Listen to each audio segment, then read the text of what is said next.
জুবিনৰ গোটেই অসমখনৰ প্ৰতিয়েই আন্তৰিকতা আছিলে।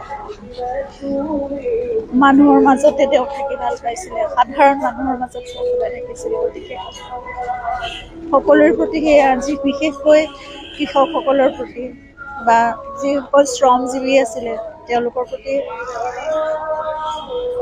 সদায় বহুত বেছি মৰম আছিল।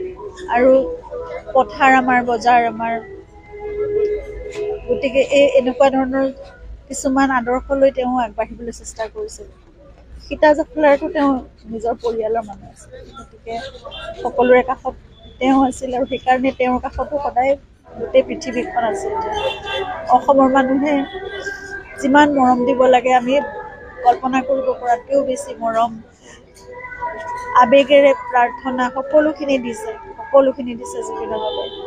এতিয়া তদন্ত চলি আছে, সেই ন্যায় আমি পাব লাগে আৰু তদন্তৰ উচিত বিচাৰ সোনকালে হওক। আমি সোনকালে তাৰ যিটো ফলাফল ওলাব লাগে, যিটো ৰিজাল্ট, সেইটো আমি যাতে অতি সোনকালে পাওঁ, সেয়াই ন্যায় ব্যৱস্থাৰ ওচৰতো আমাৰ অনুৰোধ, আমাৰ প্ৰাৰ্থনা। সঁচা কথাটো ওলাব লাগে। এতিয়া আমি কিয় হেৰুৱাব লগা হ'ল এনে এজন ব্যক্তি যি সদায় মানুহৰ মাজৰ মানুহ আছে। আজি নতুন এটা ধাৰা সংশোধন কৰিছে, 103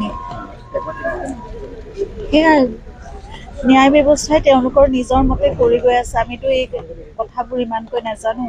তেওঁলোকে নিজৰ মতে সঠিক দিশতে হৈ আছে বুলি আমি সকলোৱে বিশ্বাস কৰোঁ। আমি আস্থাৰে সৈতে তেওঁলোকৰ কাষত আছোঁ।